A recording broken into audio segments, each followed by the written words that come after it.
Hello students, welcome to our channel that is next exam 8 PM conducted by आकर्षक academy.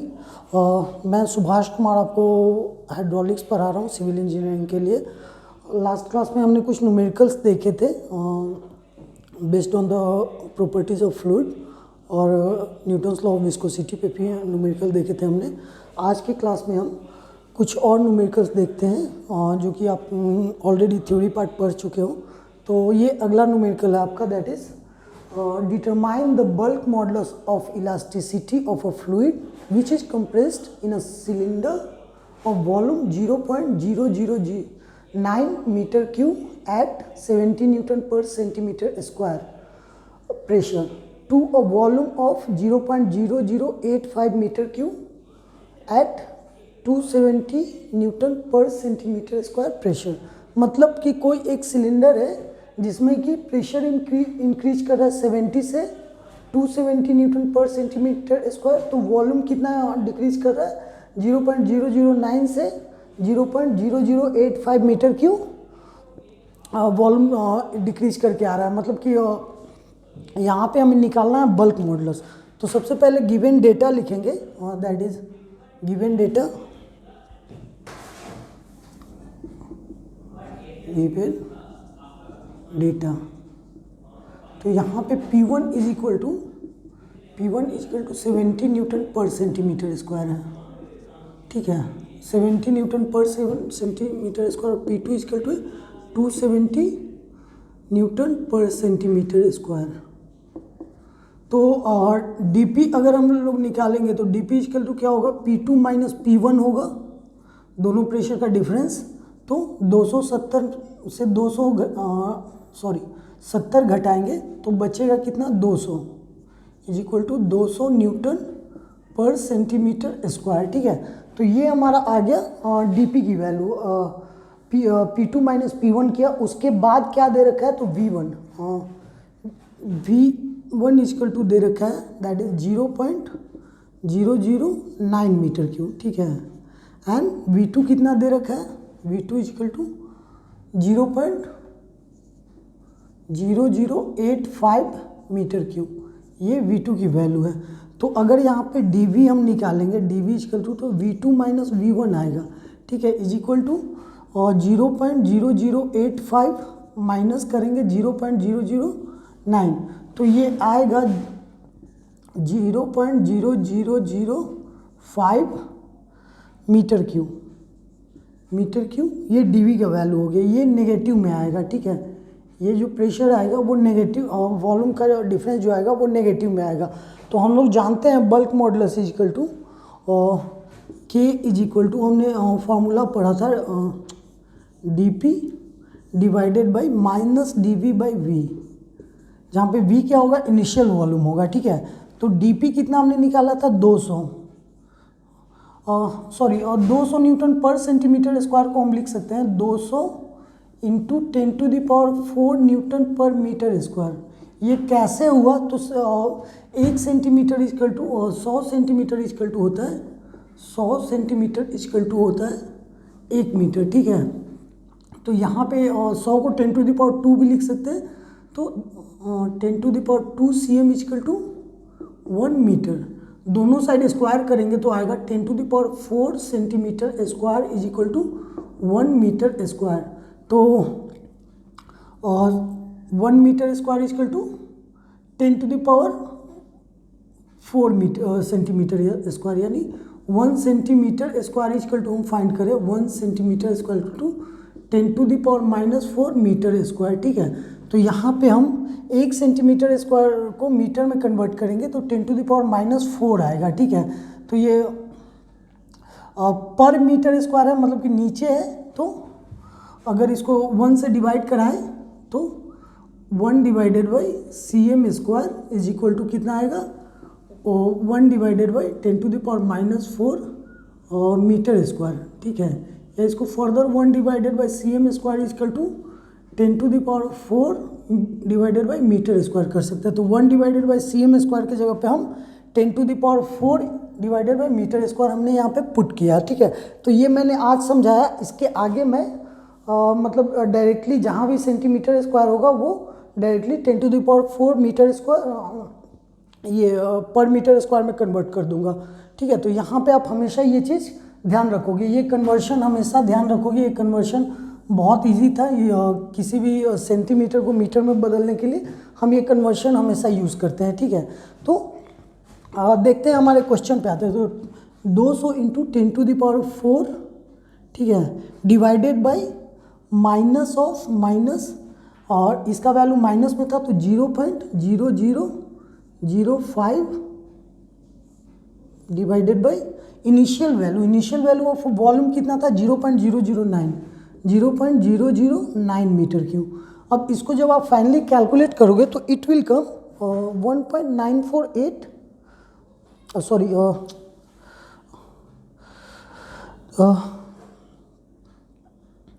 it will come 3600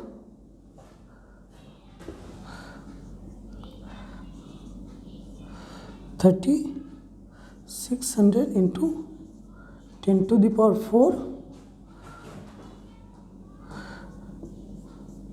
10⁴ newton per metre square, 10⁴ newton per metre square, ये आएगा आपका answer. ठीक है, इसको चाहो तो आप सेंटीमीटर स्क्वायर में भी कन्वर्ट कर सकते हो। तो ये आंसर होगा। एंड नेक्स्ट क्वेश्चन देखते हैं यहाँ से। ठीक है, तो हमारा नेक्स्ट क्वेश्चन है, तो ये है हमारा नेक्स्ट क्वेश्चन। और नेक्स्ट क्वेश्चन कहता है the surface tension of water in contact with air at 20 degree C is given as 0.716 Newton per meter. The pressure inside a droplet of water to be 0.0147 Newton per centimeter square greater than the outside pressure. Calculate the dia of droplet. मतलब इसमें droplet की diameter find करनी है, जिसमें कि दे रखा है ये इनसाइड का प्रेशर दे रखा है। जैसे अगर कोई ड्रॉपलेट है, ठीक है, जैसे हमने ड्रॉपलेट के केस में देखा था कि इस तरह का कोई ड्रॉपलेट था और इसको हमने दो भाग में डिवाइड कराया था, ऐसे दो भाग में तो एक प्रेशर ऐसे लग रहा था। तो ये जो प्रेशर होगा यहाँ पे आप जानते हो कि आउटसाइड कोई भी ड्रॉपलेट होगा तो उसके चारों तरफ से कोई ना कोई प्रेशर लग रहा होगा, दैट इज एटमॉस्फेरिक प्रेशर लग रहा होगा। तो ये जो प्रेशर होगा P जो हमने बात की थी वहाँ पे मैं एक चीज़ बताना भूल गया था कि ये जो P होगा ये हमेशा इस प्रेशर से कितना ज़्यादा है। ठीक है, मतलब कि यहाँ पे अगर एटमॉस्फेरिक प्रेशर P है तो ये P = A प्लस और ये वैल्यू होगा। ठीक है, मतलब कि ये इस एटमॉस्फेरिक प्रेशर से, यानी एटमॉस्फेरिक प्रेशर से जितना ज़्यादा वैल्यू है दैट इज़ कि P dash minus P P atmospheric P होगा, जिसमें कि ये टोटल प्रेशर अगर हम देखें तो यहाँ पे P डैश लग रहा है। ठीक है, लेकिन चूंकि ये एटमॉस्फेरिक प्रेशर इसको बैलेंस करता है तो जो नेट प्रेशर बचता है वो P बचता है। तो ये एक्सेस प्रेशर होता है, बाहर के प्रेशर से ये इतना ज़्यादा प्रेशर होता है। मतलब ये P की वैल्यू कितनी है जो बाहर के प्रेशर से कितना ज़्यादा है, तो that is P = given P = 0.0147 Newton per centimetre square. That means इसको हम लिख सकते हैं मीटर पर सेकेंड स्क्वायर के टर्म में, तो 0.0147 into 10⁴ newton per metre square. ठीक है, तो ये हो गया हमारा प्रेशर। अब टेंशन कितना दे रखा है, सरफेस टेंशन जो है वो सिग्मा की वैल्यू दैट इज सिग्मा की वैल्यू दे रखी है 0.716 न्यूटन पर मीटर। ठीक है, तो आप जानते हो वहाँ पे ड्रॉपलेट के केस में हमने जो निकाला था P का वैल्यू, दैट इज P का वैल्यू वो आया था 4 सिग्मा बाई D, यानी pressure the excess pressure inside the liquid is 4 sigma by D। तो यहाँ पे हम पुट करेंगे सारे वैल्यूज़, तो D का वैल्यू आएगा D = 4 sigma by P।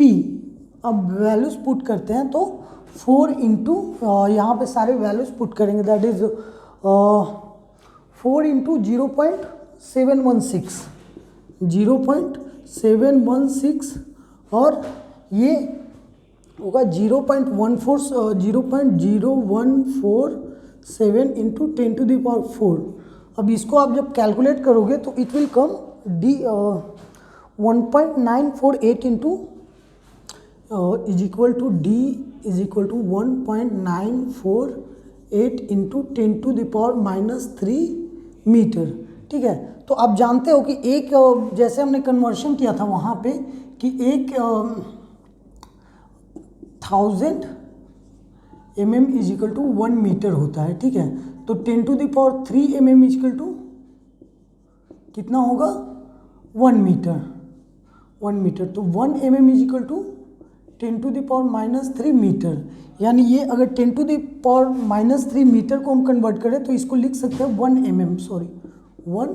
mm। ठीक है, तो इसके जगह पे हम लिख सकते हैं d इज इक्वल टू 1.948 और ये इतना टोटल वैल्यू की जगह पे इस वैल्यू की जगह पे लिख सकते हैं 1 mm। ठीक है, तो ये हमारा आ गया d का वैल्यू mm में। तो बढ़ते हैं अब नेक्स्ट क्वेश्चन की ओर, दैट इज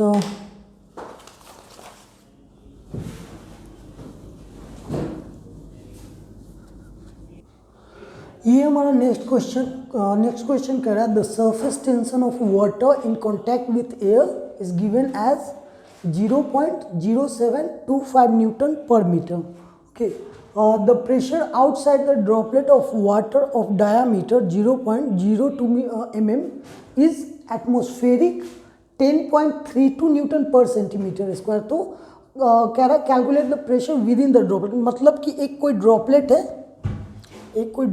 है और इसके बाहर से प्रेशर जो लग रहा है, दैट इज एटमॉस्फेरिक प्रेशर लग रहा है, और वो एटमॉस्फेरिक इज इक्वल टू दे रखा है 10.32 न्यूटन पर सेंटीमीटर स्क्वायर। ठीक है, ये गिवन वैल्यू है पी का, जो पी एटमॉस्फेरिक दे रखा है। अब क्या कह रहा है कि इसकी डायमीटर दे रखी है, तो डायमीटर कितनी है D is equal to 0.02 mm। ये इतनी वैल्यूज इसमें दे रखी हैं। तो पूछ रहा है कि ये इसके अंदर जो प्रेशर होगा, मतलब अगर इसको हम सेक्शन कट करें तो ये जो ऐसे पी लग रहा है, ठीक है, ये जो ऐसे पी लग रहा है, तो ये पी कितना होगा, तो ये जो पी होगा, एक तो इनसाइड प्रेशर होगा जो हम पी निकालेंगे वो प्रेशर निकलेगा, इससे कितना ज़्यादा प्रेशर होगा, तो दोनों को ऐड कर देंगे तो अंदर का टोटल प्रेशर निकलेगा।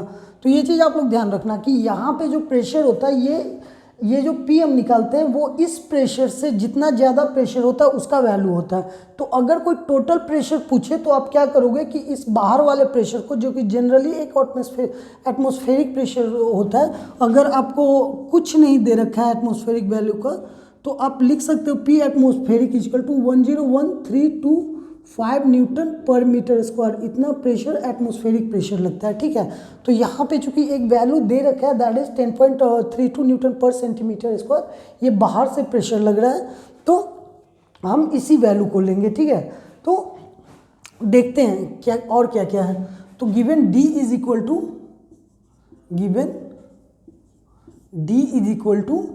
0.02 mm, इस mm को हम मीटर में कन्वर्ट कर लेंगे, तो लिखेंगे 0.02 इंटू 10⁻³ से मल्टीप्लाई करने पे ये मीटर में हो जाता है, तो 10⁻³ मीटर। ये आ गई हमारी डी की वैल्यू। अब दूसरा जो है हमारा pressure outside the droplet, that is pressure outside the droplet, ये कितना दे रखा है, तो ये एटमॉस्फेरिक प्रेशर है, that is 10.32 newton per centimetre square. ठीक है, तो इसको हम क्या करेंगे कि न्यूटन पर मीटर स्क्वायर में कन्वर्ट कर लेंगे, तो 10.32 into 10⁴ newton per metre square. Conversion अभी मैंने कराया था, तो कन्वर्शन आपको याद रहना चाहिए कि जब भी न्यूटन पर सेंटीमीटर स्क्वायर को न्यूटन पर मीटर स्क्वायर में कन्वर्ट करते हैं तो 10⁴ से मल्टीप्लाई करेंगे ठीक है। या फिर आप ऐसे कुछ बच्चे गलती क्या कर देते हैं कि यहाँ पे -4 कर देते हैं, ठीक है। तो आप इस तरह से देख सकते हो कि 1 सेंटीमीटर स्क्वायर का एरिया इतना है, 1 मीटर स्क्वायर एरिया का इससे मतलब बहुत ज़्यादा है। तो सेंटीमीटर यहाँ पे जो टोटल प्रेशर होगा वो यहाँ के टोटल प्रेशर से तो कम ही होगा। तो जब मीटर मतलब 1 मीटर स्क्वायर में जो हम प्रेशर ले रहे हैं वो डेफिनेटली इससे तो ज़्यादा होगा। तो इसलिए इसको 10⁴ से मल्टीप्लाई करते हैं, यहाँ पे नेगेटिव साइन नहीं होगा। और जब ये मीटर स्क्वायर में दे रखा होगा तब सेंटीमीटर स्क्वायर में आपको कन्वर्ट करना होगा। तो मतलब कि ये सेंटीमीटर स्क्वायर बहुत छोटा एरिया है, तो यहाँ जो सेंटीमीटर स्क्वायर पे होगा वो मीटर स्क्वायर से क्या होगा कि बहुत कम एरिया होगा, ठीक है। तो बहुत कम एरिया होगा, तो इस एरिया को और कम करने के लिए क्या करेंगे, तो 10⁴ से हम डिवाइड कराएंगे, इसलिए वहाँ पे हमेशा माइनस लगाते हैं। तो इस तरह से भी आप याद रखोगे तो कभी इसमें कन्फ्यूजन नहीं होगा माइनस प्लस का, ठीक है। बहुत बच्चों को यहाँ पे माइनस और प्लस में कन्फ्यूजन हो जाता है, क्या करते हैं याद करके जाते हैं और वहाँ पे गलती कर देते हैं एग्जामिनेशन में कि ये 10⁻+4 की जगह पे 10⁻⁻4 लिख लिया। तो आप ये याद रखना कि अगर सेंटीमीटर से मीटर स्क्वायर में कन्वर्ट करना है मतलब कि प्रेशर बढ़ेगा, क्योंकि अब हम एरिया ज़्यादा ले रहे हैं। तो ज़्यादा एरिया मतलब ज़्यादा प्रेशर, कम एरिया मतलब कम प्रेशर। ओके, सो देखते हैं हम अपना न्यूमेरिकल आगे। तो यहाँ पे हमने pressure inside outside the droplet निकाल लिया। अब एक्सेस प्रेशर निकालते हैं, ठीक है। तो the pressure inside the droplet, the excess pressure inside the droplet, या फिर इसको लिख सकते हैं the pressure inside the droplet excess to outside, inside the pressure inside the droplet excess to outside,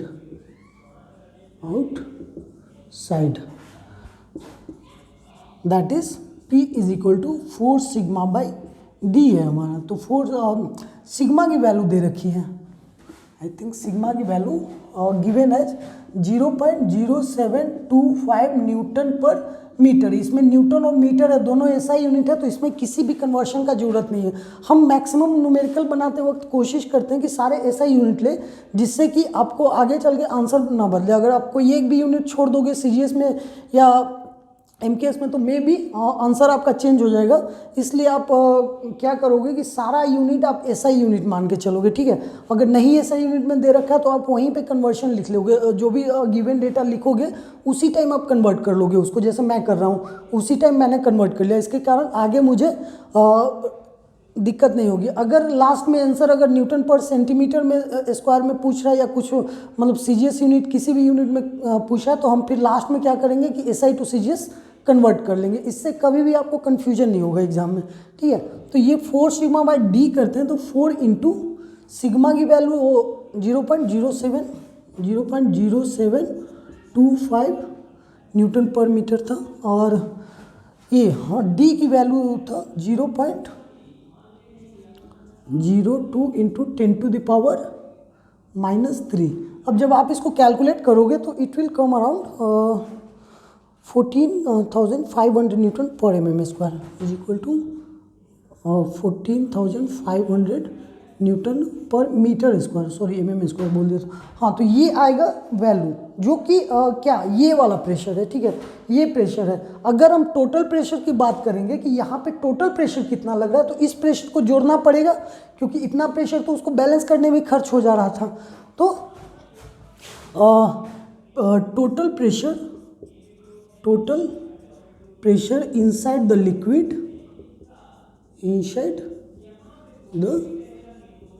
liquid, इसको P एटमोस्फेरिक मैं कर देता हूँ, P ATM equal to P plus P atmospheric, ठीक है।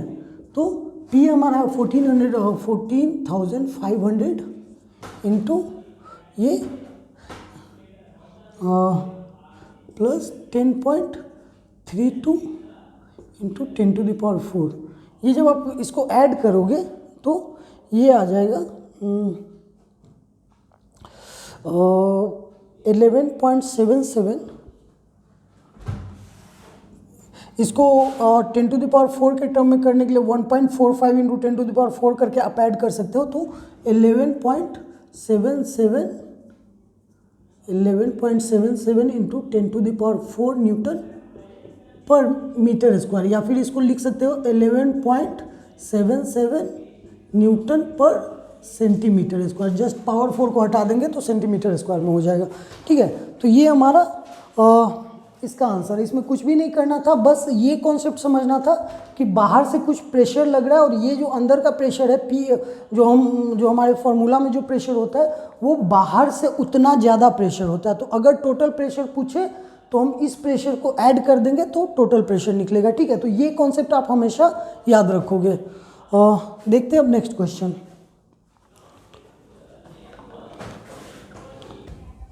हाँ, तो ये आपका नेक्स्ट क्वेश्चन है, ये कैपिलरिटी पे बेस्ड क्वेश्चन है। ये कह रहा है calculate the capillarity rise in glass tube of 3 mm diameter. Glass tube की डायमीटर दे रखी है, that is diameter is 3 mm। तो और लिखेंगे हम लोग given d is equal to 3.0 mm is equal to 3.0 into 10⁻³ metre. Okay, next क्या दे रखा है, व्हेन इमर्स्ड वर्टिकली। कैलकुलेट कब करना है, जबकि ये वर्टिकली इमर्स किया गया इन पहला वाटर दूसरा मरकरी। एक बार वाटर में इसी ग्लास को डीप किया गया तो कितना वो कैपिलरिटी राइज होगा, और मरकरी में डाला गया तो कितना कैपिलरिटी डिप्रेशन होगा। ठीक है, तो यहाँ पे हम डालेंगे, मतलब लिखेंगे पहला case, when immersed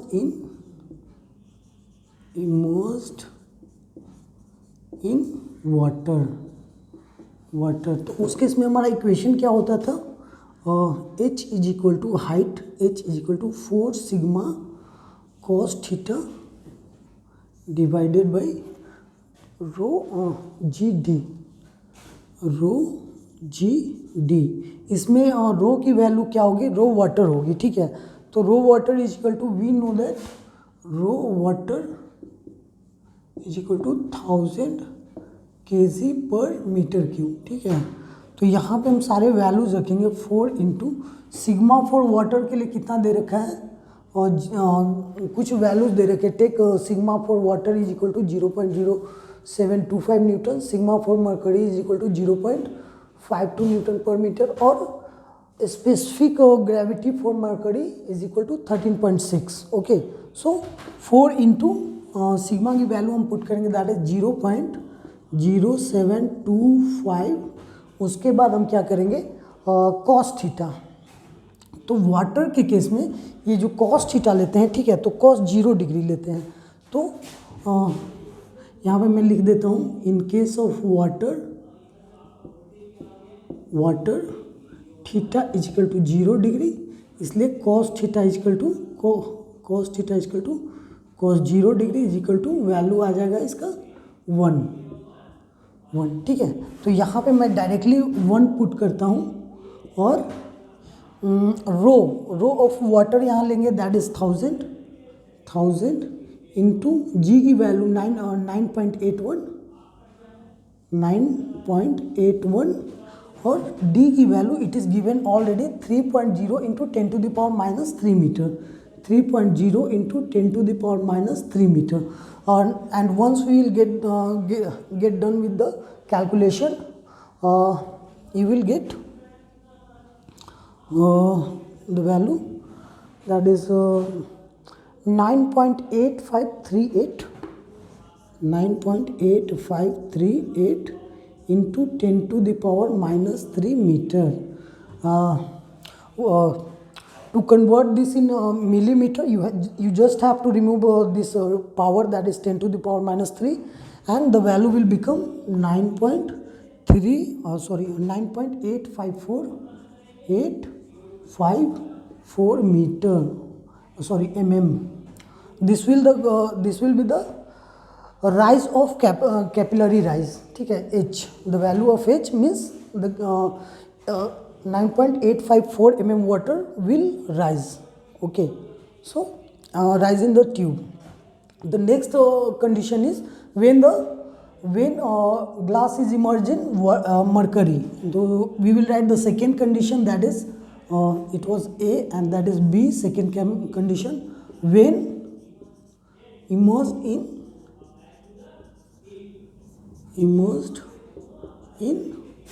mercury.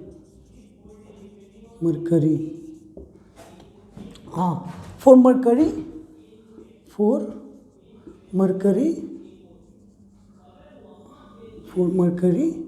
we take theta is equal to 128 degree.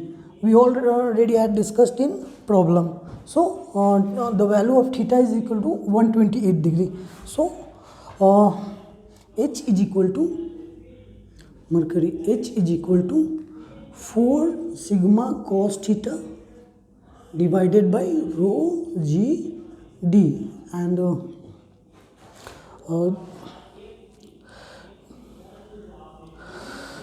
4 into, we will put all the values, 4 into sigma for mercury is 0.52 given, and cos theta value is cos 128 degree divided by rho की value कितनी आएगी, तो S G H is equal to दे रखा है S H G that is mercury का specific weight दे रखा है 13.6. We know that S is equal to rho H G divided by rho of water is equal to 13.6, which implies rho of H G is equal to 13.6 into rho of water, that is 13.6 into 1000 is equal to 13,600. This is the density of water, mercury meter cube per kg. Kg per meter cube. Okay. So this is the density of water, mercury. So directly we will write 13,600 into the value of G is 9.81, and the value of D is already given here 3.0 into 10 to the power minus 3. 3.0 into 10 to the power minus 3. So the answer will come. It will be come in negative, that is minus 3.199 is equal to minus 3.199 into 10 to the power minus 3 metre. इसको आप अगर centimetre millimetre में convert करना चाहते हो तो लिख सकते हो 3.199 मिलीमीटर. नेगेटिव साइन हम हटा देते हैं. नेगेटिव साइन का मतलब क्या हुआ कि कैपिलरिटी डिप्रेशन हुआ है. तो you can write here that the negative sign indicates that there is depression in capillarity. Okay, या लिख सकते हो कि there is capillarity depression in this case. Okay, so this is completes your numerical. Next question. हाँ, तो next question है ये इस क्वेश्चन में क्या कह रहा है कि दो कंसेंट्रिक सिलेंडर्स हैं. ठीक है, क्वेश्चन कर रहा है 150 mm diameter vertical cylinder rotates concentrically inside another cylinder of diameter 151 mm. मतलब एक सिलेंडर की डायमीटर 150 mm. तो मान लेते हैं कि एक सिलेंडर है ऐसा. ठीक है, ये ऐसा है,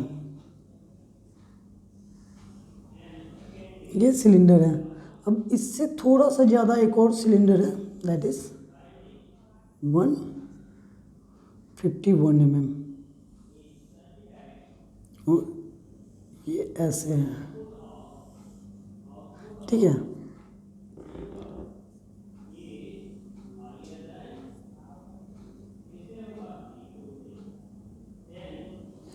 ये ऐसा है. अब इसके बीच में क्या है कि एक लिक्विड भरा हुआ है जिसकी विस्कोसिटी ऑलरेडी दे रखी है 10 पॉइंट्स, और ये अंदर वाला जो सिलेंडर है, ये अंदर वाला सिलेंडर है, ये रोटेट कर रहा है. अंदर वाला सिलेंडर रोटेट कर रहा है, तो पूछ रहा है कि टॉर्क जो होगा वो कितना होगा. तो टॉर्क के लिए हमको क्या निकालना होगा, सबसे पहले ये फोर्स निकालना होगा। हम जानते हैं torque is equal to force into radius होता है, तो रेडियस हमको पता है इसका, और फोर्स निकालना पड़ेगा। फोर्स निकालने के लिए क्या हमारे पास फार्मूला था, that is tau is equal to F is equal to mu A V by Y, ये हमारे पास फार्मूला था। अब इस फार्मूले में हमें क्या क्या पता है, म्यू दे रखा है, एरिया वो निकालना पड़ेगा हमें, क्योंकि डायमीटर और हाइट दोनों दे रखे हैं। तो हाइट दे रखा है 250 mm, आप क्वेश्चन पढ़ सकते हो एक बार, 250 mm हाइट है, और डायमीटर इसकी 150 mm है। तो हाइट और डायमीटर अगर दोनों चीज़ पता हो तो आप सरफेस एरिया इजीली निकाल सकते हो। तो ये है सरफेस एरिया, और v क्या है, वेलोसिटी है। तो वेलोसिटी कितनी आएगी, तो वेलोसिटी आपको निकालना पड़ेगा, क्योंकि वेलोसिटी डायरेक्टली नहीं दे रखा है, यहाँ पे 100 RPM दे रखा है। तो n की वैल्यू दे रखी है, n is equal to 100 RPM। तो यहाँ अगर 100 RPM दे रखा है तो आप यहाँ से v इजली कैलकुलेट कर सकते हो। और दूसरा क्या दे रखा है कि दूसरा जो सिलेंडर है, जो बड़ा वाला सिलेंडर है, इसकी डायमीटर दे रखी है। मतलब कि अगर इस को ऐसे देखें तो ये 150 mm है यहाँ से यहाँ तक, और ये दूसरा वाला जो सिलेंडर है 151 mm है। मतलब दोनों के बीच का डिस्टेंस कितना हो गया, तो डायमीटर बाई 2 होगा, दैट इज इन दोनों के डिफरेंस के इन दोनों का जो डिफरेंस आएगा उसको हम 2 से डिवाइड करेंगे, तो ये बीच का डिस्टेंस मिलेगा, और वही डिस्टेंस ये y होगा। ठीक है, तो एक बार क्वेश्चन और आप अच्छे से पढ़ लो। दैट इज कह रहा है कि 150 mm diameter vertical cylinder rotates concentrically inside another cylinder of diameter 151 mm. Both the cylinder are of 250 mm height. मतलब इसकी हाइट दे रखी 250 mm. The space between cylinders is filled with a liquid. मतलब इसके बीच का जो स्पेस है, दोनों cylinder के बीच का ये जो स्पेस था, ये एक लिक्विड से भरा हुआ है। ये ऐसे एक लिक्विड से भरा हुआ है, ठीक है। और इस लिक्विड की विस्कोसिटी दे रखी है, लिक्विड ऑफ विस्कोसिटी 10 poise। तो कहता है question, determine the torque required to rotate the inner cylinder. मतलब कितना टॉर्क चाहिए, मतलब कितना फोर्स इनटू रेडियस चाहिए। टॉर्क इज इक्वल टू कितना फोर्स इनटू रेडियस चाहिए। तो first of all we have to calculate that force, and we have formula for force is mu A B divided by Y, and here we have to calculate A V and Y, all the things we have to calculate. So we will write the given data first, given data, okay। so given data में सबसे पहले mu लिखते हैं, mu is equal to 10 poise is equal to 1 Newton second per metre square, हाँ, mu का value, ठीक है। उसके बाद क्या दे रखा है कि डी आई दे रखा है, D I is equal to 150 mm, ठीक है। डी आई मतलब इनर डायमीटर, ठीक है, और डी नॉट मतलब outer diameter 151 mm। Hence Y is equal to D naught minus D I divided by 2, that is 151 minus 150 divided by 2, that is 0.5 mm। इसको आप metre में कन्वर्ट करोगे तो it will come 0.5 into 10⁻³ metre. तो अब हमें क्या क्या मिल गया, ए मिल गया है, सॉरी वाई मिल गया। अभी तक हमें स्टिल म्यू और वाई पता है, ए फाइंड करना है। तो A is equal to surface area, surface area of inner cylinder, inner cylinder. अब अगर सरफेस एरिया निकालना है तो आप क्या करते हो कि ये जो लाइन होता है सरकमफ्रेंस, इसको आप एच से मल्टीप्लाई करते हो तो सरफेस एरिया निकलता है। क्योंकि आप जानते हो कि ज्योमेट्री से कि अगर आप किसी सिलेंडर को खोलते हो तो वो एक स्क्वायर बनता है, और ये जो इसका सरकमफ्रेंस है वो विड्थ का काम करेगा और ये हाइट का काम करेगा। तो विड्थ इनटू हाइट, तो विड्थ के जगह पे क्या है, पाई डी है। तो यहाँ पे हम लिखेंगे area is equal to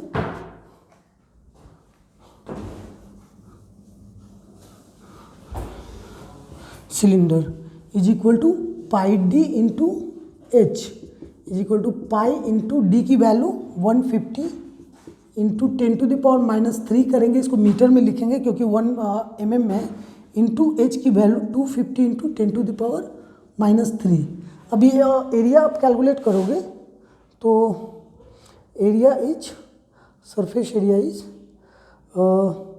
0.1178 metre square आएगा, 0.1178 मीटर स्क्वायर। तो अब हमें ए वी मिल गया। अब v हमको फाइंड करना है। v इज इक्वल टू, हम जानते हैं v is equal to pi D N by 60 होता है। v is equal to pi D N by 60 होगा। यहाँ पे d की जगह पे ये इनर डायमीटर होगा, क्योंकि हमें इस सिलेंडर, अंदर वाले सिलेंडर को रोटेट कराना है, तो हमको v उसी के रिस्पेक्ट में निकालना पड़ेगा। तो अंदर वाला cylinder is equal to pi into D I into N divided by 60। यहाँ पे पाई लिखोगे, इंटू डी आई की वैल्यू 150 इंटू 10⁻³ लिखोगे, अगेन 150 इंटू 10⁻³, और एन की value is given as 100 RPM। N is equal to 100 RPM। Okay, so we will write the value of N 100 RPM and divided by 60.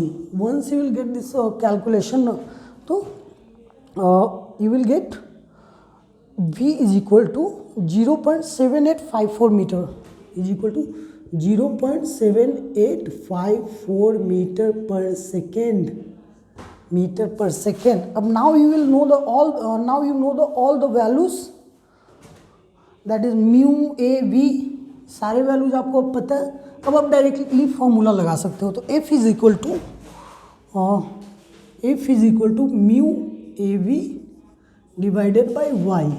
तो mu की value हमने लिखा 1, A की value 0.7854 into, sorry ये v की value थी, हाँ, तो a की value 0.1178 into mu A V, v की वैल्यू 0.7854 डिवाइडेड बाई y करोगे तो y की वैल्यू ऑलरेडी हमने यहाँ से निकाल रखे 0.5 into 10⁻³ and once you calculate this you will get F is equal to 185.04 Newton.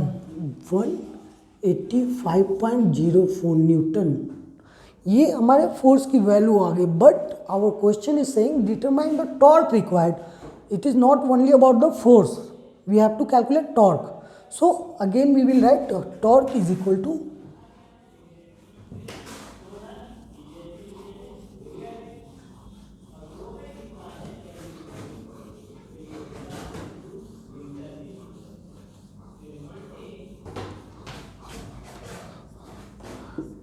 Torque required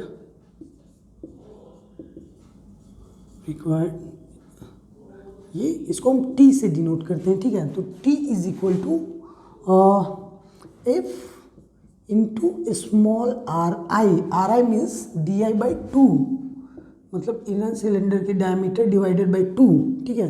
तो is equal to 185.04 into DI की वैल्यू थी 150 इंटू 10⁻³ डिवाइडेड बाई 2, और कैलकुलेट करो इसको तो आएगा 13.878 न्यूटन मीटर। 13.878 newton metre. इसको mm में कन्वर्ट करना हो आपको तो 10⁻³ से आप मल्टीप्लाई कर दोगे, ठीक है, तो न्यूटन mm होगा। तो ये आ गया हमारा टॉर्क। तो होपफुली आपको समझ में आया होगा। कुछ भी नहीं करना था, बस ये फोर्स निकालना था। फोर्स निकालने के पहले सारे कुछ कैलकुलेशन थे, वो हमारा प्योरली ज्योमेट्री का कैलकुलेशन था जो कि आप 9-10 से करते आ रहे हो, ठीक है। तो यहाँ पे कुछ भी नया नहीं था। तो ये रहा आपके, मतलब मैंने सारे तरह के लगभग प्रॉब्लम्स इसमें करा दिए, जितना थ्योरी मैंने पढ़ाया था उससे रिलेटेड सारे प्रॉब्लम्स करा दिए। इसमें कुछ आपको डिप्लोमा लेवल पे पूछे जाते हैं एग्जाम में, कुछ उससे थोड़े से ऊपर के लेवल के हैं। तो कोई नहीं, आप क्वेश्चंस कर लो, नॉलेज ज़रूरी है। न्यूमेरिकल बनाना एटलीस्ट सबको आना चाहिए। अगर आप हाइड्रोलिक्स पढ़ रहे हो तो यहाँ पे न्यूमेरिकल्स इंपॉर्टेंट हैं, आगे के चैप्टर्स में आपको काम आएंगे। तो आप न्यूमेरिकल पे प्रैक्टिस करो। आप खुद से यहाँ मतलब 20-25 न्यूमेरिकल कम से कम आपके पास जो भी टेक्स्ट बुक है उससे 20-25 न्यूमेरिकल आप सॉल्व करो। और ये प्रोसेस याद रखो, जहाँ नहीं समझ में आप फिर से वीडियो देखो कैसे मैंने बनाया था, ठीक है। उसके बाद भी अगर आपको लगता है कि आपसे न्यूमेरिकल नहीं हो रहा है तो आप क्वेश्चन कमेंट बॉक्स में आप क्वेश्चन राइट करो, या फिर उसका स्नैपशॉट लेके सर ने जो व्हाट्सएप नंबर दिया है उस पर आप भेज दो। मैं आपको क्वेश्चन का सॉल्यूशन के लिए एक अलग से क्लास ले लूँगा, ठीक है। तो ये पहला यूनिट आपका यहीं पे फिनिश होता है और नेक्स्ट क्लास में मिलते हैं नई यूनिट के साथ। तो आज के लिए इतना ही। Thank you very much.